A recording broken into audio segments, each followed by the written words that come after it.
বাংলা বর্ষবরণ ঘিরে বিপণী বিতানগুলোতে লাল সাদা পাঞ্জাবির সমারোহ, উজ্জ্বল রঙে ফুটে উঠছে দেশীয় ঐতিহ্য, প্রাধান্য পাচ্ছে সুতি কাপড়।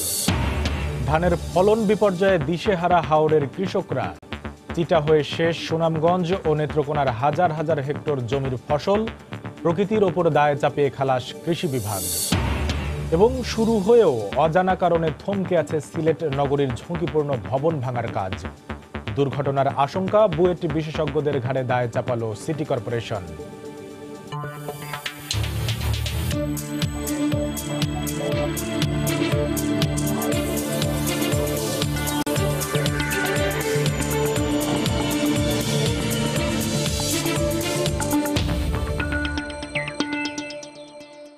দেখছিলেন শিরোনাম।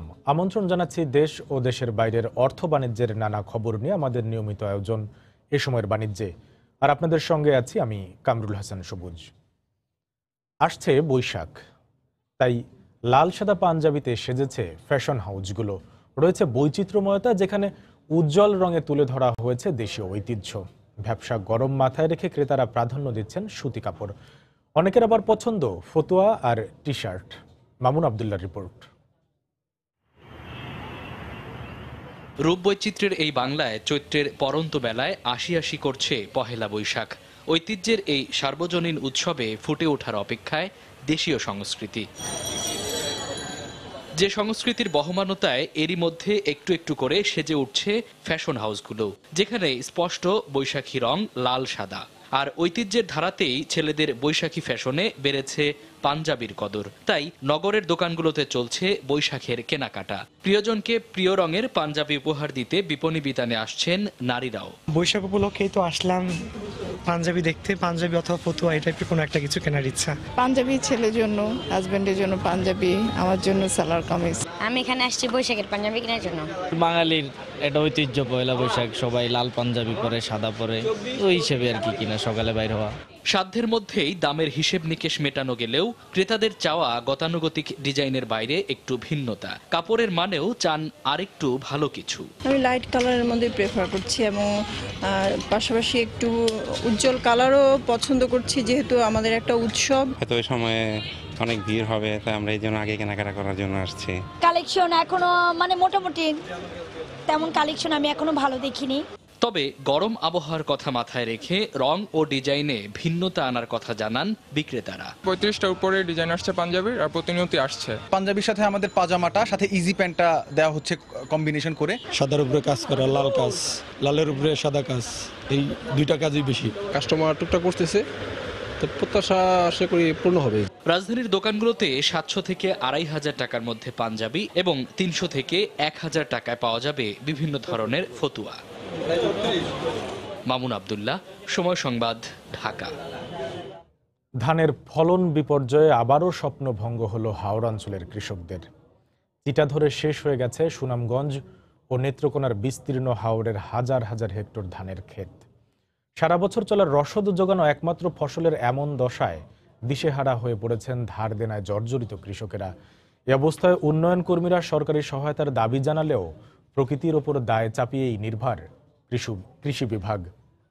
নেত্রকোনা প্রতিনিধি আলপনা বেগম ও সুনামগঞ্জ প্রতিনিধি হিমাদ্রি শেখর ভদ্রকে সঙ্গে নিয়ে আশরাফুল ইসলামের ক্যামেরায় সালাউদ্দিন সুমনের রিপোর্ট। দিগন্ত জোড়া ধানের ক্ষেত যেন সবুজের গালিচা বিছিয়ে দিয়েছে বিস্তীর্ণ হাওরের বুকে। আর কদিন বাদে এই সবুজ ধানে লাগবে সোনালী রং, ঘরে উঠবে নতুন ফসল। অথচ কৃষকের মুখে নেই হাসির ঝিলিক। ধান আছে, কিন্তু ধানের ভেতরে নেই চালের অস্তিত্ব। চিটা ধরে নেত্রকোনার হাওরের হেক্টরের পর হেক্টর জমিতে মারাত্মক ফলন বিপর্যয় দেখা দিয়েছে।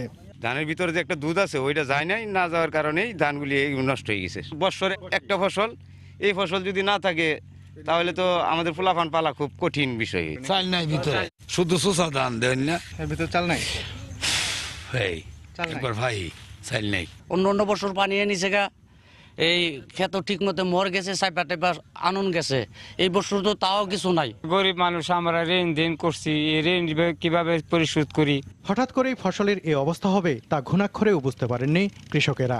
পাহাড়ি ঢল কিংবা আকস্মিক বন্যায় ফসল তলিয়ে যাওয়ার আশঙ্কায় প্রতি বছর এ সময় বাঁধ নিয়ে আতঙ্কে থাকেন হাওর অঞ্চলের কৃষকেরা। কিন্তু এবার বাঁধ নয়, কৃষকদের ঘুম কেড়ে নিয়েছে বিপর্যস্ত ধানের ক্ষেত। শুধু নেত্রকোনায় নয়, সুনামগঞ্জের হাওরগুলোতেও দেখা দিয়েছে একই অবস্থা। হালির হাওর, শনির হাওর ও দেখার হাওর সহ সুনামগঞ্জের বিভিন্ন হাওরেও কৃষকদের হাহাকার বোরোর ফলন নেই। 16 আনা ধানের মাঝে মনে হয় এখানে ধানও টিকতো না, সব সুস্থা হয়ে গেছে। এই হাওরে দেখেন ওইগুলো যা আছে সম্পূর্ণই এই লাল হয়ে ভিতরে চাল নাই। আমরা তো এই রোগগুলো আমরা বুঝতে পারতেছি না। ফসল করতে দেয় যে শ্রম কিংবা টাকা পয়সা আমাদের হয়েছে আর কি, তাতেও আমরা তুলবার কোনো সুযোগ নাই।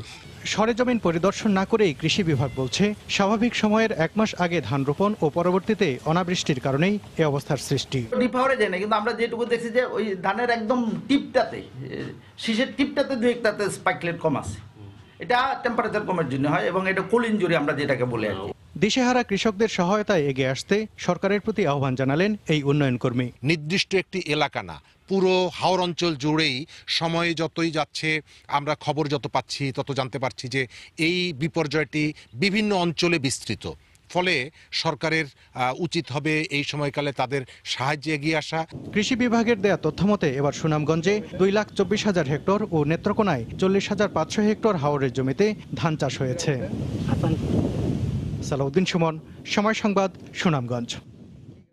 কৃষিখাতের উন্নয়নে সাধারণ কৃষক থেকে শুরু করে সংশ্লিষ্ট সবার দায়বদ্ধতা নিয়ে কাজ করতে হবে বলে জানিয়েছেন স্থানীয় সরকার মন্ত্রী মোহাম্মদ তাজুল ইসলাম।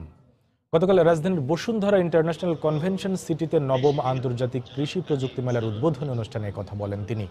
অনুষ্ঠানে পল্লী উন্নয়ন একাডেমির কর্মকর্তা, কৃষি গবেষক, প্রযুক্তি উদ্ভাবক সহ আমদানি রপ্তানিকারকরা অংশ নেন।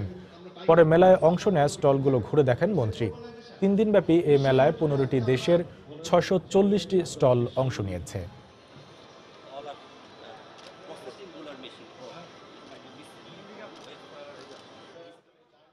Primary economy or basic economy was dependent on agriculture. বিশ্বব্যাপী অর্থনীতির মূলে রয়েছে কৃষি, তাই এই খাতে আধুনিক ও উন্নত প্রযুক্তির ব্যবহার বাড়ানোর বিকল্প নেই।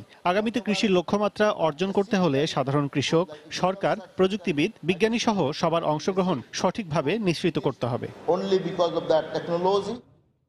বেশ ঢাকঢোল পিটিয়ে 3 বছর আগে সিলেট নগরের ঝুঁকিপূর্ণ ভবন ভাঙার কাজ শুরু হয়, কিন্তু 2টি ভাঙার পরই থেমে যায়। স্থানীয় বিশেষজ্ঞরা বলছেন, ভবনগুলো দ্রুত ভাঙা না হলে বড় ধরনের দুর্ঘটনা ঘটতে পারে। সিটি কর্পোরেশনের দাবি, বুয়েটের বিশেষজ্ঞরা ভাঙার কাজে বাধা হয়ে দাঁড়িয়েছেন। আব্দুল আহাদের রিপোর্ট, ক্যামেরায় ছিলেন দিগেন সিংহ। সিলেট নগরের 34টি ভবনকে ঝুঁকিপূর্ণ হিসেবে চিহ্নিত করেছে সিটি কর্পোরেশন। এর মধ্যে 23টি অতি ঝুঁকিপূর্ণ। 2016 সালে ঝুঁকিপূর্ণ ভবন ভাঙার কাজ শুরু করে কর্পোরেশন। তাঁতিপাড়া ও বন্দরবাজারের 2টি ভবনও ভাঙা হয়। এরপর এই কার্যক্রম আর সামনে এগোয়নি। বর্তমানে আমাদের ছড়া বা রাস্তাগুলো প্রশস্ত করার কাজে আমাদের লোকজন বেশি নিয়োজিত। এই প্রোগ্রামটা আপাতত মানে তেমন কার্যক্রম চলছে না। বেশ কয়েক বছর আগে জেলা প্রশাসকের কার্যালয়ের এই মালখানা ভবনটি পরিত্যক্ত ঘোষণা করেছে গণপূর্ত বিভাগ। তারপরও এই ভবনে চলছে দাপ্তরিক কার্যক্রম। শুধু তাই নয়, ঝুঁকিপূর্ণ এই ভবনে রয়েছে জেলার সকল মামলার আলামত।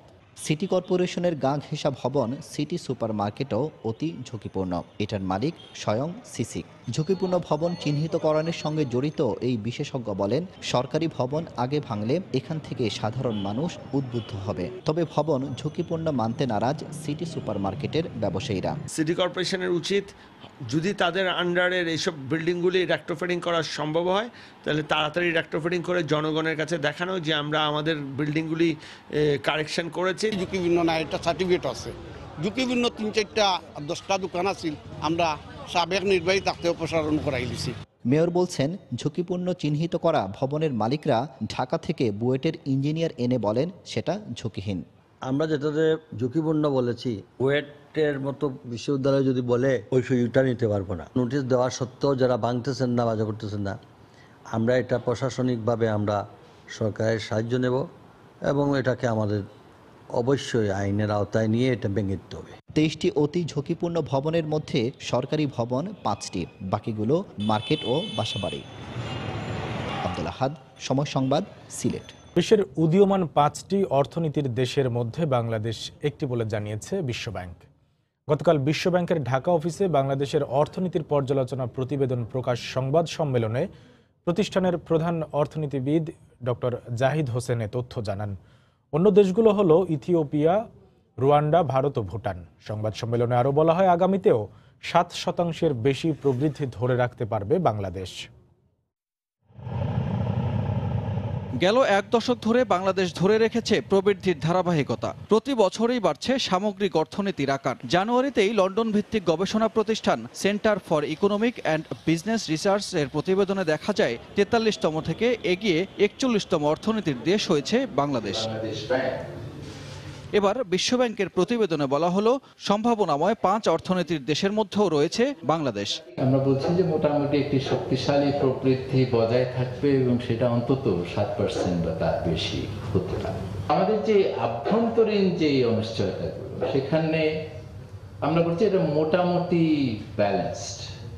মানে একটা তো বড় ঝুঁকির জায়গা হলো ব্যাংকিং খাত, আরেকটা ঝুঁকির জায়গা হচ্ছে রাজস্ব আদায়ের অপর্যাপ্ততা এবং তার ফলে আমাদের যে উন্নয়ন বাজেটের বাস্তবায়ন, সেখানে কি ধরনের প্রভাব পড়তে পারে।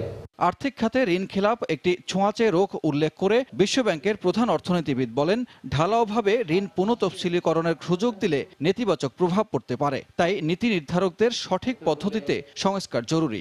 সংস্কার ধারাবাহিকতা প্রয়োজন। তার মধ্যে সবচেয়ে গুরুত্বপূর্ণ জায়গাটা হচ্ছে সামষ্টিক অর্থনীতির স্থিতিশীলতা। পুনঃতফসিলীকরণ এটা এই ছোঁয়াচে রোগটাকে আরো বেশি বাড়িয়ে দেয়।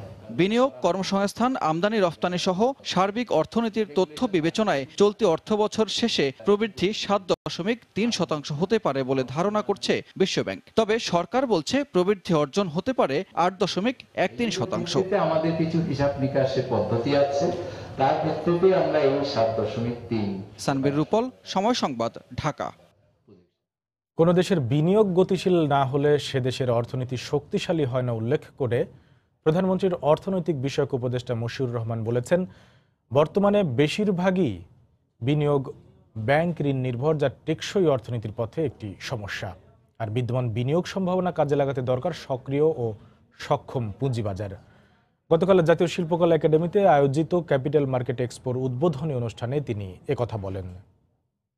আমাদের শেয়ার মার্কেটে বোধহয় যথেষ্ট পরিমাণে ভালো শেয়ারের অভাব আছে। বড় কর্পোরেট সেক্টর দেখলে তাকালে দেখা যাবে যে সেই সেক্টরগুলো যথেষ্ট পরিমাণে শেয়ার নিয়মিতভাবে বাজারে আসে না। বিনিয়োগের সম্ভাবনার দরজা খুলে গেছে। সে বিনিয়োগের সম্ভাবনাকে বাস্তবায়ন করার জন্য একটি সক্রিয় সক্ষম শেয়ার মার্কেটের প্রয়োজন এবং পর্যায়ক্রমে ব্যাংকের নির্ভরশীলতা আমাদের কমাতে হবে। রাস্তার পাশে কিংবা কনফেকশনারির দোকানে হরহামেশা যে কেক বা বিস্কুট বিক্রি হচ্ছে, তা তৈরি হচ্ছে পচা ডিম কিংবা নষ্ট হয়ে যাওয়া আটা থেকে। রাজধানীর কুড়িলে এমন 3টি প্রতিষ্ঠানকে 16 লাখ টাকা জরিমানা করেছেন র্যাবের ভ্রাম্যমাণ আদালত। তোহা খান তামিমের রিপোর্ট। কেক বানানোর এই ডিশে প্রায় হাফ ইঞ্চি করে ময়লার স্তর পড়েছে। এর পাশেই এমন নোংরা ড্রামের পানি দিয়েই তৈরি করা হচ্ছে বিস্কিট জাতীয় খাদ্যদ্রব্য তৈরির জন্য ময়দার ডো। শুধু তাই নয়, কাপড়ে মেশানো রং দিয়ে অবলীলায় তৈরি হচ্ছে নাড়ু সহ বিভিন্ন মিষ্টি জাতীয় খাবার। বিস্কিট তৈরির আটাতে ছত্রাক পড়েছে অনেক আগেই। কুচকুচে কালো আর নোংরা তেল দিয়েই ভাজা হচ্ছে বিভিন্ন খাবার। বিএসটিআই বলছে, প্রতিষ্ঠানগুলো কেবল সনদের আবেদন করেই বছরের পর বছর ধরে চালিয়ে আসছে ব্যবসায়িক কার্যক্রম। বর্তমান পর্যন্ত এরা বিএসটিআই লাইসেন্স পায় নাই, তারা আবেদন করেছে। আমাদের নিয়ম হচ্ছে আবেদনের পরে ফ্যাক্টরিটা ভিজিট করা হয়, তারপর মানটা পরীক্ষা করা হয় পণ্যের। তারা এখন পর্যন্ত পুরো প্রক্রিয়াটা কমপ্লিট করতে পারে নাই, কিন্তু তারপরও বিএসটি লোগো ইউজ করে বাজারজাত করছে। তাদের ভাষ্য মতে এটা 3-4 মাস চালাচ্ছে, যদিও এটা কোনোভাবে সম্ভব না। নিয়ম হচ্ছে লাইসেন্সটা হাতে পাওয়ার পরেই উৎপাদন বিক্রয় বিতরণ করবে তারা। এর আগে অবৈধভাবে গরুর মাংস আমদানি ও লেবেল লাগিয়ে বিদেশি পণ্যের নামে বাজারজাত করার দায়ে নূর ট্রেডার্স নামের প্রতিষ্ঠানকে 12 লাখ টাকা জরিমানা করে ভ্রাম্যমাণ আদালত। এত অস্বাস্থ্যকর পরিবেশ যে এটি আসলে কল্পনা করা যায় না। খুব দুঃখজনক একটি ঘটনা। বেশ কিছু মাংস তারা নিয়ে আসছে, যে মাংসগুলি আসলে কোনো ধরনের কোয়ারেন্টাইন বা স্বাস্থ্য ছাড়াই তারা নিয়ে আসছে, অনুমোদন ছাড়াই তারা নিয়ে আসছে। পাশাপাশি কিছু পণ্য আসলে কোটাজাত পণ্য যেগুলি যেভাবে রাখার কথা সেভাবে তারা না রেখে এমন একটা অবস্থা রেখেছে, সেখানে প্রচুর ময়লা টলা জমি আপনার কোটাগুলি নষ্ট হয়ে গেছে। এসব পণ্য রাজধানীর 5 তারকা হোটেল সহ বিভিন্ন নামি দামি রেস্তোরাঁয় সরবরাহ করত বলে জানায় র্যাব। তোহা খান তামিম, সময় সংবাদ, ঢাকা। এ সময়ের বাণিজ্যের শীর্ষ সংবাদ জানিয়ে দিচ্ছি আরেকবার। বাংলা বর্ষবরণ ঘিরে বিপণী বিতানগুলোতে লাল সাদা পাঞ্জাবির সমারোহ, উজ্জ্বল রঙে ফুটে উঠছে দেশীয় ঐতিহ্য, প্রাধান্য পাচ্ছে সুতি কাপড়। ধানের ফলন বিপর্যয়ে দিশেহারা হাওরের কৃষকেরা, চিটা হয়ে শেষ সুনামগঞ্জ ও নেত্রকোনার হাজার হাজার হেক্টর জমির ফসল, প্রকৃতির ওপর দায় চাপিয়ে খালাস কৃষি বিভাগ। এবং শুরু হয়েও অজানা কারণে থমকে আছে সিলেট নগরীর ঝুঁকিপূর্ণ ভবন ভাঙার কাজ, দুর্ঘটনার আশঙ্কা, বুয়েট বিশেষজ্ঞদের ঘাড়ে দায় চাপালো সিটি কর্পোরেশন। এই ছিল এই সময়ের বাণিজ্যে। যে কোনো খবর পেতে ভিজিট করুন সময়.tv। আপনার মোবাইলে সময় টিভি দেখতে সকল খবর পেতে ডাউনলোড করুন সময় অ্যাপ। সঙ্গে থাকুন সময়।